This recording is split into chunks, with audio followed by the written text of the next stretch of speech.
The subject of this Sussex Tapes recorded discussion is approaches to popular music, and on this side our speakers consider popular music as culture.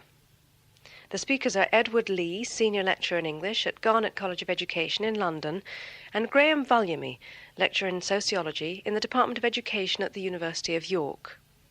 Edward Lee. Well, I think that the first thing that's significant in discussing this matter is the very title of the tape itself, popular music. And as someone who both plays and teaches, I go around, I talk to students, I talk to teachers especially, and I find a great deal of confusion. We seem to be talking about different things and in different languages. I mean, popular music, pop music, rock and roll, rock, all seem to mean different things to different people.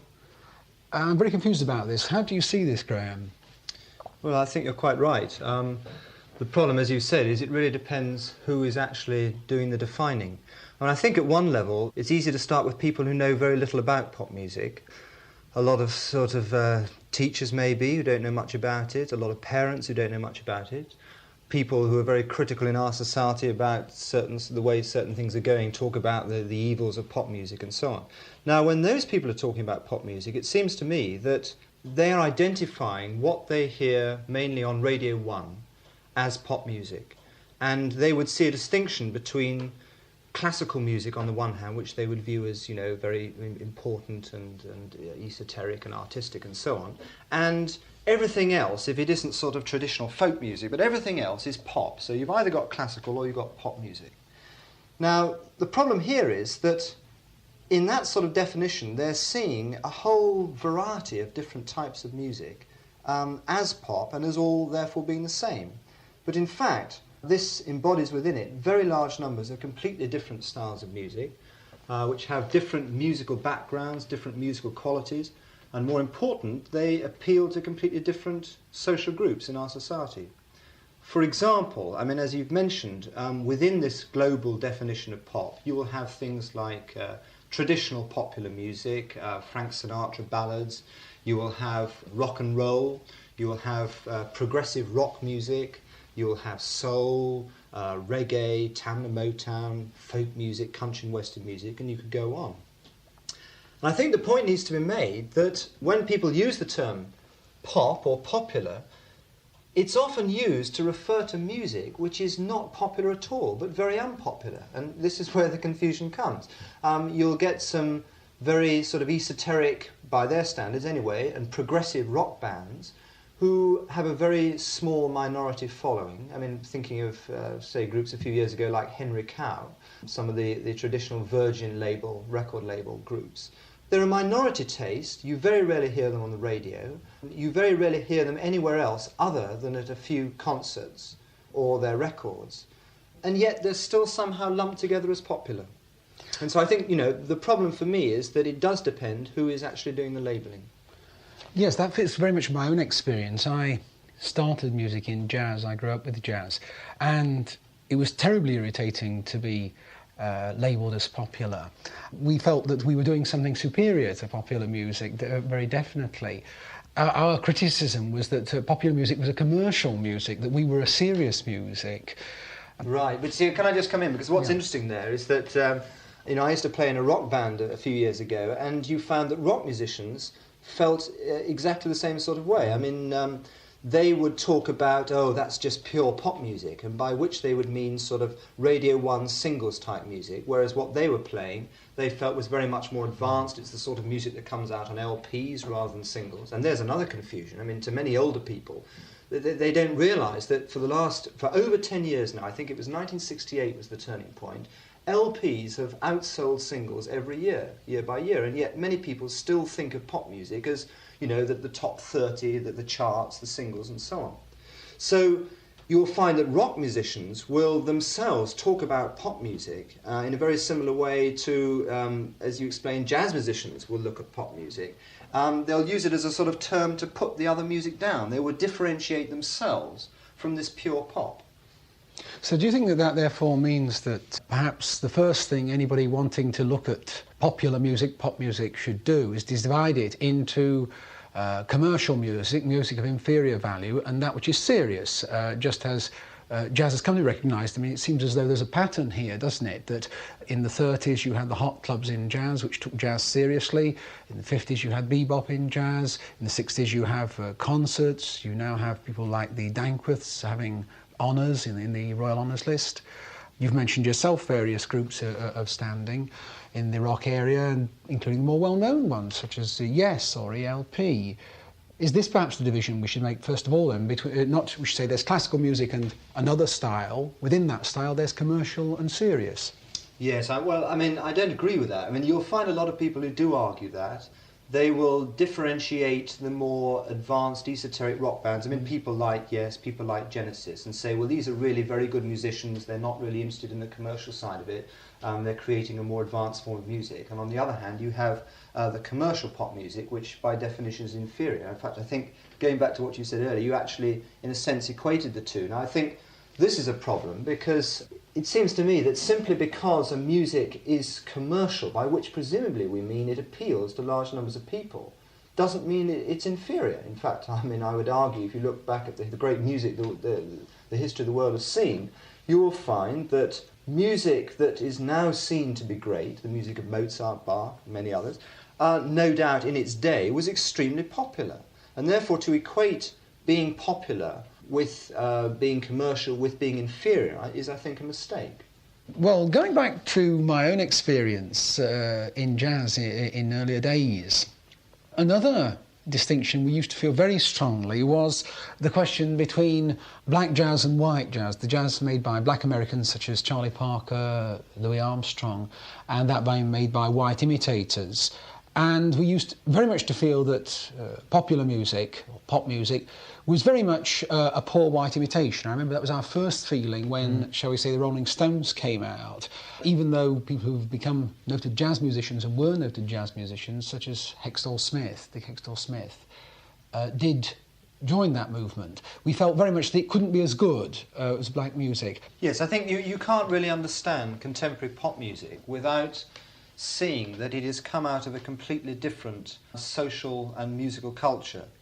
What has really happened is that during the course of this century we've had a completely new musical revolution, which unfortunately has gone rather unnoticed by the music establishment itself, for reasons which perhaps we won't go into here. But this new musical revolution is often referred to as Afro-American music. And this is a reference to a completely new style of music which emerged in the southern states of America towards the end of the last century, or in fact going back even further than that. And it emerged as a result of a merging together of two musical cultures. The first musical culture came from Africa. And here we had African slaves being transported from parts of Africa over to the southern United States and the West Indies and the New World generally. Going back, I can't remember exactly when the first slave arrived. I think I seem to remember the southern states of America was 1619, but going back a long way anyway. And these slaves brought with them their own musical culture from Africa. And this involved a completely different style of music, music which we'll probably say a bit more about in the second side of this tape, but which was very strongly rhythmical. It also used what we call improvisation, that is that musicians made things up as they went along rather than simply playing someone else's pre-composed music. It used different styles of melody and so on. And when the slaves came over, they found themselves in another society with a completely different music. A music of European folk songs that had been taken over to the States, become Americanized and so on. And what the slaves did is they tried to continue their own musical tradition, but in doing so they were naturally influenced by the music of the white slave masters around them. And what resulted was very much a hybrid, a mixture of two great musical civilizations. And this mixture gave rise to what we now call Afro-American music. I suppose its early origins were spirituals, gospel music, leading later on work songs, the blues. The whole jazz tradition has come out of that. Now what is interesting is that whereas this music became particularly popular amongst an oppressed group in America, namely black people, it also seems to have become incredibly popular amongst a particular section of the Western world, and I'm referring here to young people in the Western world. What happened is that the music which suddenly burst on the scene in 1955, 1956, rock and roll, and since then you've had a whole series of youth musics really coming out of that. But that music was a very strongly Afro-American product. In fact, it was a direct mixture of a whiter form of country and western music and a very pure black form of rhythm and blues, the sort of music which black people had been listening to in their cities for years and years. Yes, that's an interesting point to me, because it reflects very much my own history, which I think at the time was rather unusual. My father had spent some time in America, and so I was familiar with what I can now see was black American music, what would now be called trad jazz and swing and so on. And I found that when I discovered jazz, it was a very, very powerful thing to me, and I've often wondered why it was. And I think at that time I needed something which was different from what they were giving them at school, which I didn't identify with, it didn't get to me. I needed something exciting physically, because I was in my teens. I needed something, however, which was not just exciting, which was deeply gripping in an intellectual fashion, because I'd been trained in an intellectual tradition. And I wanted, above all, which I can now realise in maturer years, something that made me different from other people. And at that time, jazz did. That's not to say I didn't love the jazz at all, but it means that there were very strong forces beside the music itself which drew me into it. Yes, I think there you put your finger on a very important point, and that is that the reason why particular groups of people like particular styles of music is not just to do with the nature of the music itself, it's to do with much wider social factors. And I think it's useful to demonstrate this point by looking at the very early origins of rock and roll in America, because what was happening is that young white adolescents who were growing up, they wanted, as you did obviously, something exciting, something that was their own, and so on. And yet the only music that was around was either traditional classical music or the sort of what to them was rather boring, sentimental, popular music that their parents were listening to. And suddenly some young white teenagers found that by switching the dial on their radio sets in America, they could turn into black radio stations pumping out nothing but this black rhythm and blues. And they thought, wow, here's something that really is exciting. It's completely different, it's very rhythmical. Some of the lyrics were in fact very, very crude, very sexually suggestive and so on. And these kids thought, well, now this is something which would really make us different. I mean, our parents won't like this. If we get into this sort of music, we'll be able to build up our own little group. Other people won't know much about it and so on. And what you have here is the beginning of what sociologists, I suppose, now would call youth culture. The idea that young people feel they want to be a separate category with their own interests and behaviour patterns. And music was a very important focal point for the first big post-war youth culture. That rock and roll, the way rock and roll burst on the world, first in America and then in Britain, was one in which it was young people who wanted to listen to this new, very crude, very physical, very rhythmical music and make it their own. Yes, that certainly fits to my experience. There is another thing that struck me. I was looking at a manuscript which will become a book by a man called Dave Rogers recently, and it's about rock and roll. And the thing that he brought to life very much for me was something I remember and people at that time did, which was that on the one hand we wanted to go out and we went off to coffee bars and so on, and on the other hand he brought to life the dreariness in some ways of post-war England, the whole climate that we were growing up with, that in London especially there were still bomb sites, new buildings were going up and so on. Things were changing, and yet on the other hand there was still a lot of the past. I remember feeling extremely oppressive in a Midlands town, sort of gas lights and Victorian streets and old tenement buildings and so on. How does the sociologist see that side of things? Well, what you're putting your finger on there is the whole question of social class, the way in which our society is divided into different groups of people depending on what they earn and the sort of jobs they have and so on. I think this is very important when we come to consider youth culture, because many people think of youth culture as part of a sort of generation gap idea, that somehow adolescent people automatically have very different sort of values and attitudes from their parents. But I mean, isn't that true? I mean, the things we've been saying so far seem to me to be very much about young people and so on. I mean, you mentioned Klaus, and I mean, it seems to me we're back to the old stuff you get on television in the unions. I mean, that I mean, I don't quite see where my experience was one of social class there. First of all, let's look very quickly at the relationship between music and youth culture, say, over the last 20 years, because what you've had is particular youth groups going for particular styles of music. I mean, you had originally the Teds very much identified with rock and roll, you had the Mods identified with sort of records of The Who, groups like that in the early 60s, Carnaby Street, etc. In the late 60s, Flower Power, the later Beatles albums, progressive rock, West Coast rock from the States. Then you had the Skinheads and their association with reggae, another tradition of black West Indian, in this case, popular music. So you've got different youth groups that have seemed to have gone for different styles of music. Now, when people, particularly journalists, are writing about this, they assume that all young people, that there is a youth culture and all young people are liking particular styles of music and they have these very different attitudes from their parents. Now, I think what I'd want to say as a sociologist is that looking back over the last 20 years, that's actually very misleading, because really rock and roll burst on the scene, and it burst on the scene not for all youth, but for working class youth. I mean, the story you told about where you were brought up and the dreariness and so on, that wouldn't have been true of a professor's son living in the nice suburbs of London. It was only true of certain sorts of people, and it was those who originally went for rock and roll.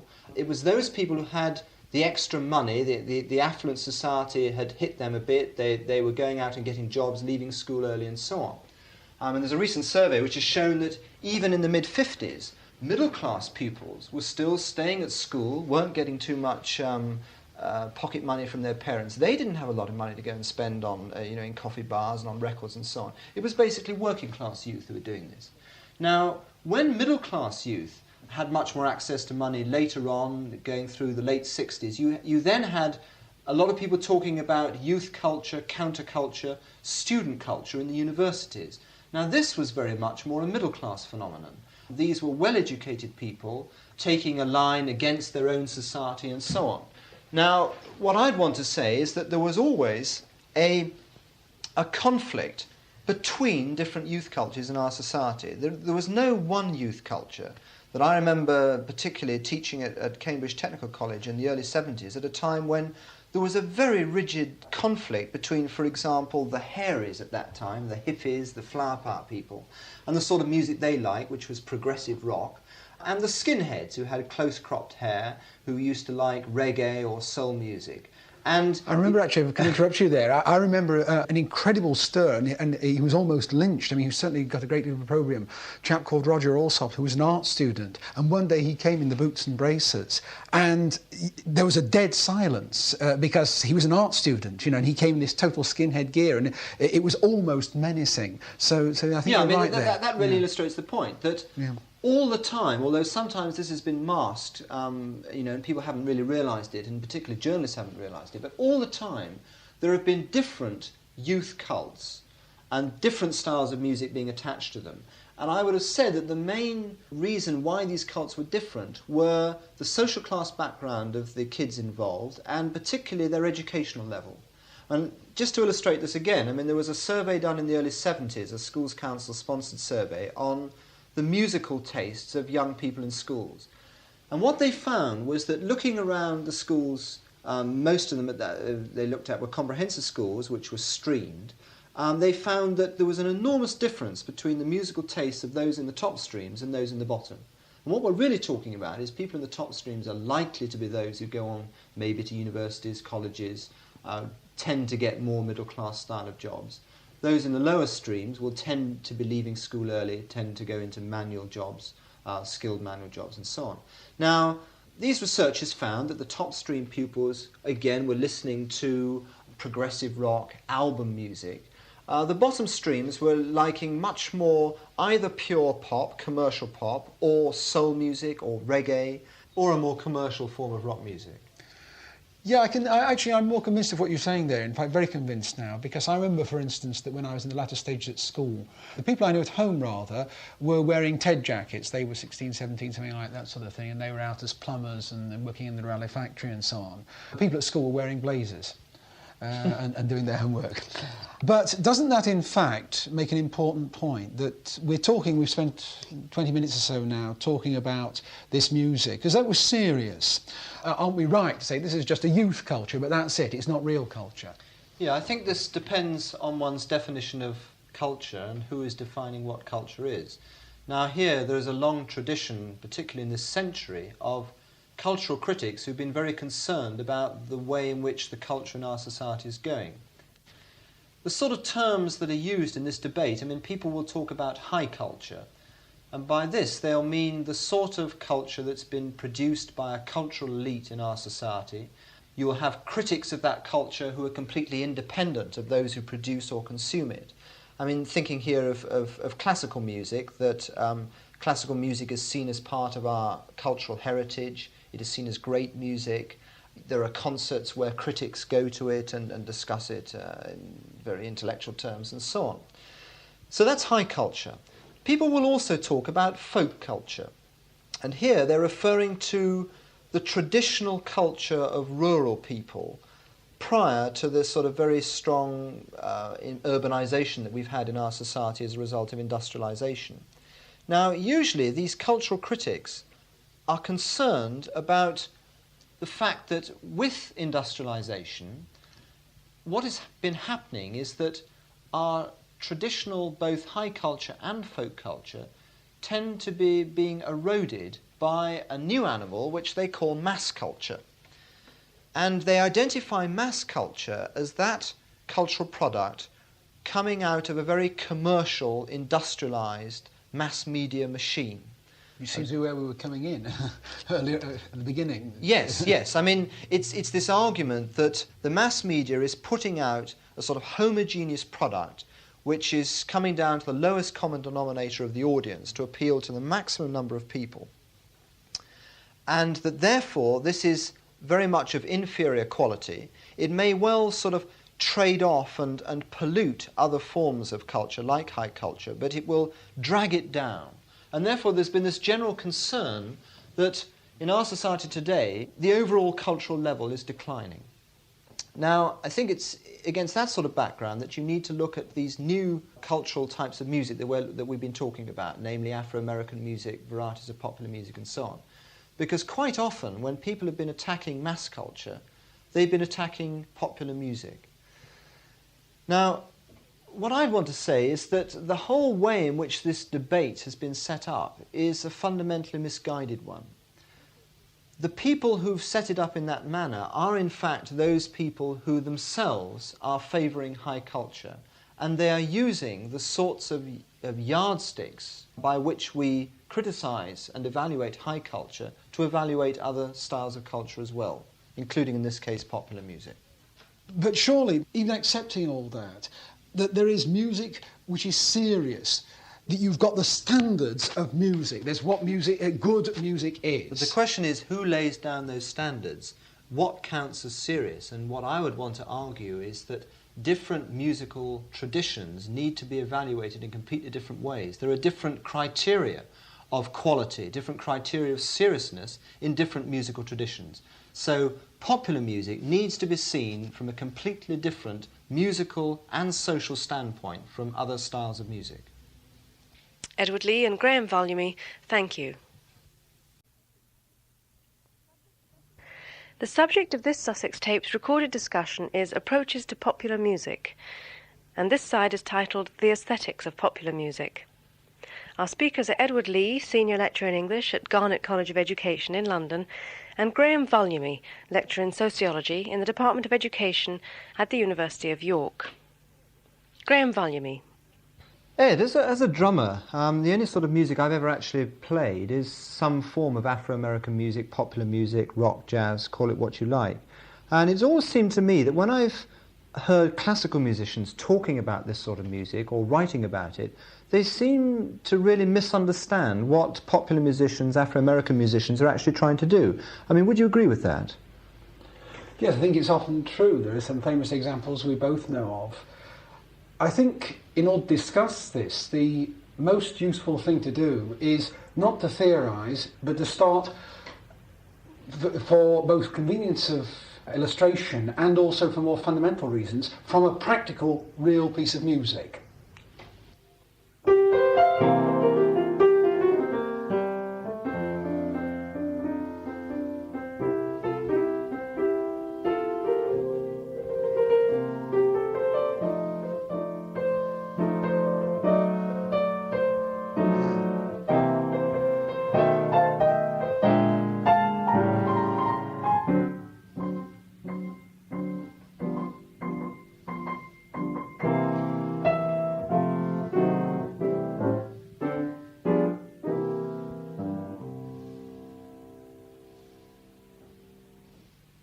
Very nice. Now, Ed, since you've had a classical music training as well as played extensively in jazz and rock bands, perhaps you can try and explain actually what you were doing when you were playing that. Yes, certainly. I think the first thing is quite simply to say the obvious. I was improvising. And that seems to me the first and most crucial difference that has to be recognised between this sort of music and other sorts. It's not that all the music is almost improvised, but that to musicians and the listeners, certainly in the field of jazz and in rock, the element of improvisation is crucial, and hence something which anybody who's coming from the classical side must come to grips with. But what exactly do you mean by improvisation, Ed? Well, in the first instance, it means literally making up the music as you go along.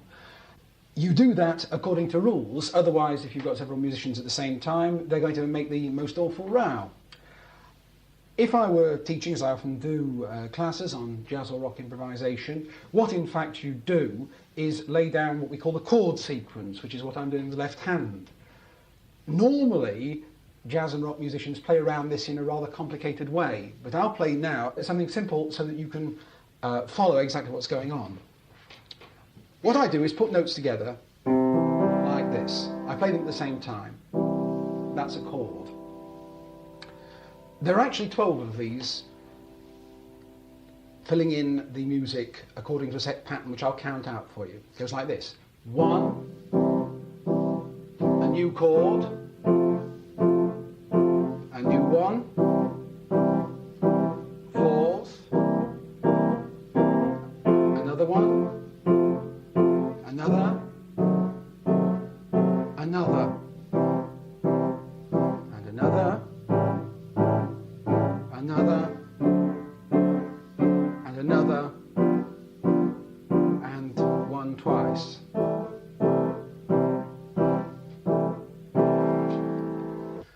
What happens is that you keep that going. Here's the second chord, and over the top, here's the third chord, the 4th. I can invent ideas on the top. I'll repeat it.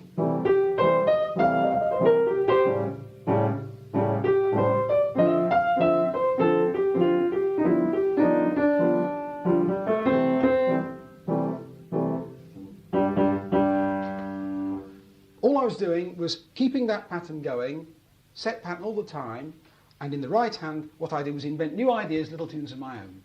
Well, that would immediately seem to indicate one very important difference between classical music and this type of music, because in classical music surely the performer is actually playing something that someone else has composed and written down, and the performer has to stick very, very closely to what the composer has written down and composed. Whereas what you seem to be doing is making up aspects of what you're doing yourself, which presumably means that you can put an awful lot of your own personal feelings and expression into the music you're playing. Would that be right? Yes, that's right. Is that why there is so much emphasis on musical analysis in teaching people about classical music? Is there a feeling that by analysing the score itself, you can see the sort of musical essence in the work of art? Because presumably you couldn't do that with a piece of blues or a piece of jazz. It is believed that that which is on the paper is that which is worth talking about, or is most important to talk about.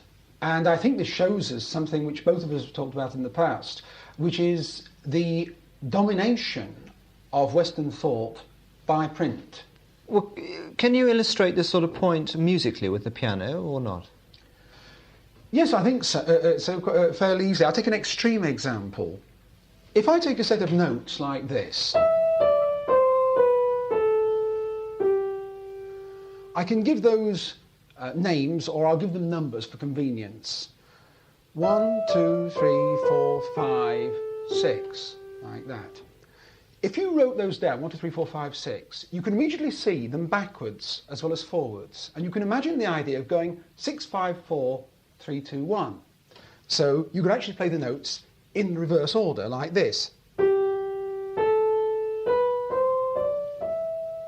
Now you can hear that immediately sounds like a different tune.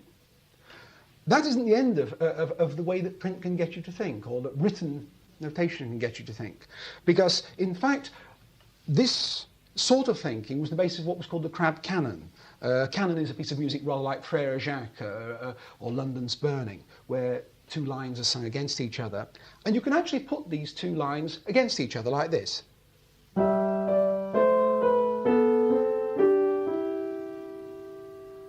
Now you can see that that's a pleasant enough piece of music. I mean, it's like a sort of typical exercise that children do at grades 1, 2, 3, some of that sort of thing.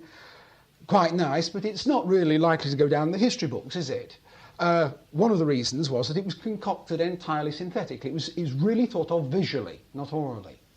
Now, supposing I take a piece of Afro-American music and all I do is take two notes, or to be more precise, in one sense, even one note, because this is the same note, just an octave higher. Sort of, here's a child's exercise, and I could put over the top this. But what would an Afro-American musician do with this, these notes? Something like this.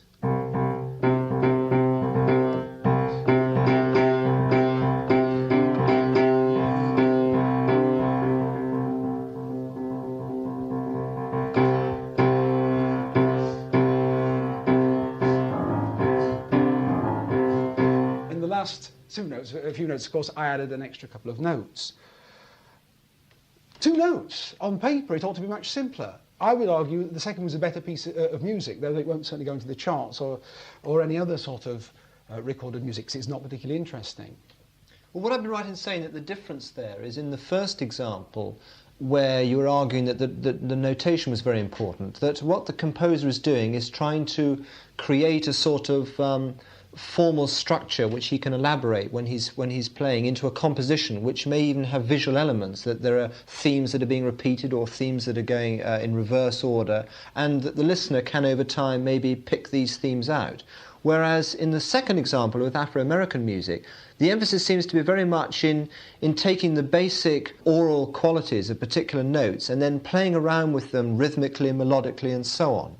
Would that be a correct way of seeing it? Yes, I think this is a quite elusive topic, and therefore one could state it many ways, but I'd certainly accept what you've just said there.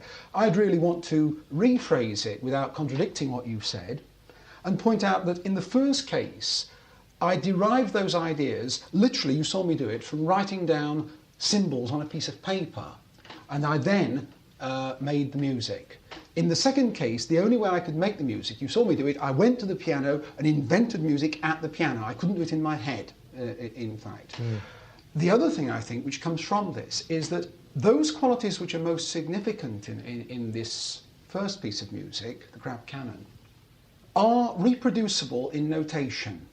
And if I could now write this down for you in musical notation, you could take it away, give it to a friend who played the piano, and you would get something very, very close to what I played for you. It would be pretty well impossible for me to write down the second piece. The second piece, I could certainly write down the rhythm, and if I prepared to make enough effort, I could probably write it down so accurately that it would be pretty close to what I actually did. But you wouldn't get the tone of this piano to start with, which is not the tone, for instance, of the piano I was playing on a couple of weeks ago, which was a harder tone, and I found easier to get rock ideas out of.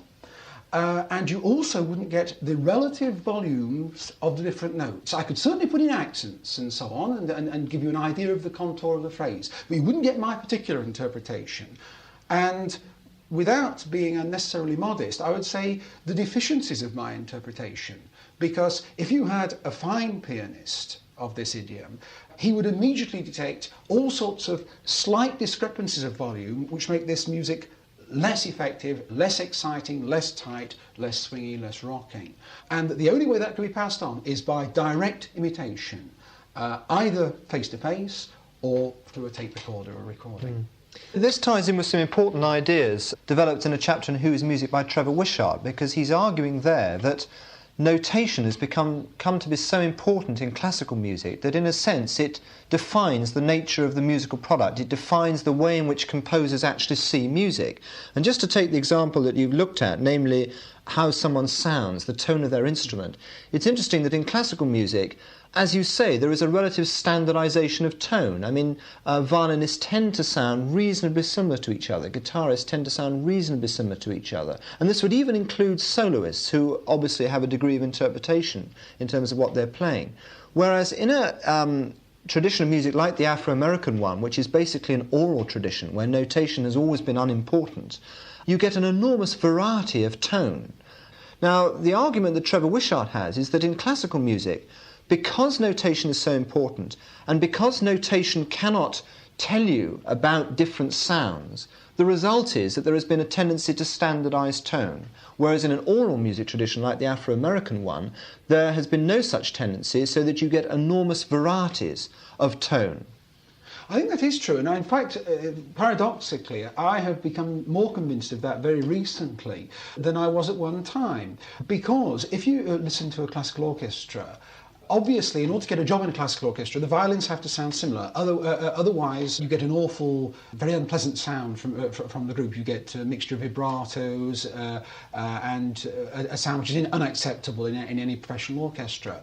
Now, I used to believe that they had to sound this way because there was a large group. In actual fact, this is not true. As you can see, if you think about, shall we say, a thing like Gallic church music from the Hebrides, where in fact all the people sing basically the same theme, but they sing what is called heterophonically. They sing slightly differently, very much with a personal interpretation of the line.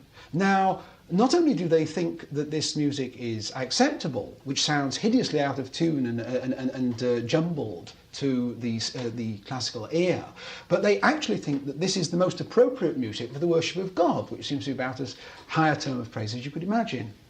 Well, that seems to illustrate to me that different societies and different musical cultures tend to value rather different things.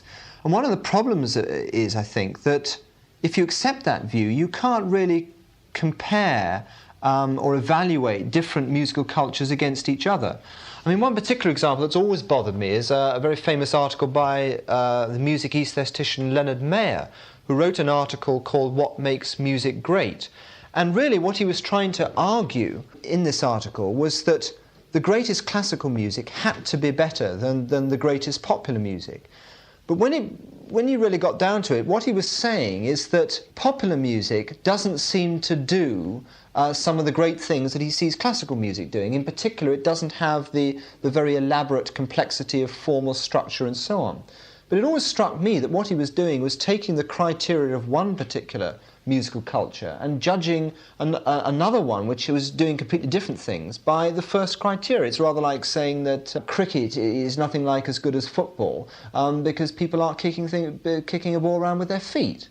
Do you see the point I'm trying to make? Yes, in fact I can illustrate this, I think, on the piano perfectly acceptably. One of the things that people like Mayer are talking about really is the great works of Bach and Beethoven.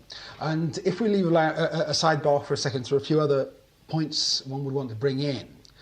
One of the things, Beethoven's great achievement, or one of his great achievements, is the creation, not the invention of, but the working out of the possibilities of sonata form. Now, sonata form is a form of music which relies in part upon the idea that chords can give a sense of movement. Remember we had chords earlier on. Now, for instance, suppose I try and play these chords entirely flat, first of all. I think you'll see that there's a sense that they're going somewhere.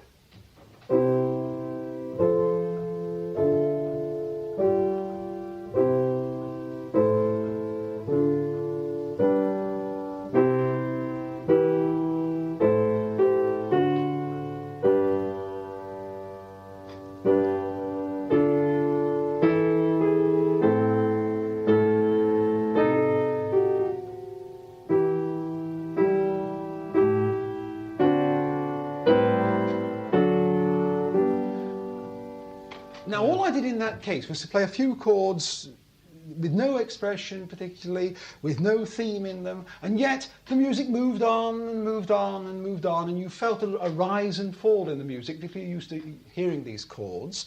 I'm not sure that all people would hear a rise and fall, but it would certainly be orthodox opinion. Now, to anybody like that, if I just do this sort of thing, it's going to be infinitely boring. At first, that's quite interesting the first time, but you want something to happen if you're a classical listener. You say, well, you know, get on with it. I mean, we've had enough of that. Now, I would say even that, to me, as a pop listener, is already feels something's going to happen. In fact, particularly if I combine it with the sorts of elements we talked about earlier on, which are rhythm and expression. So I get...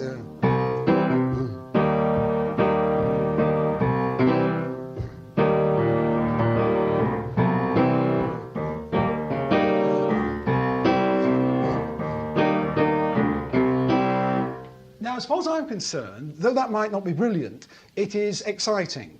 It is worthwhile. And when that sort of thing is done by what I consider to be fine players, I consider it not only to be exciting, but to be deeply musical, deeply musically perceptive. It seems to me that as a person who has done his time in the system and acquired sundry degrees and so forth, that we just can't rule me out as a moron. And it seems to me that the sorts of point we've been making so far illustrate that what you have is one system there concerned with this harmonic development, the movement through the chords, as just before, the movement into new keys, and all sorts of other things as well. That's not the whole story, clearly. And the other one is concerned with different factors. In the first terms, we've only got two chords. They don't move anywhere. They're very static. But in terms of something else happening, in terms of what I do with them rhythmically, etc., they're infinitely more exciting than the first lot. I think they're not superior, they're different, they offer us different values. And then one of the problems is if you try and evaluate the second sort of thing you did, simply using the criteria of the first, then you're completely misjudging it.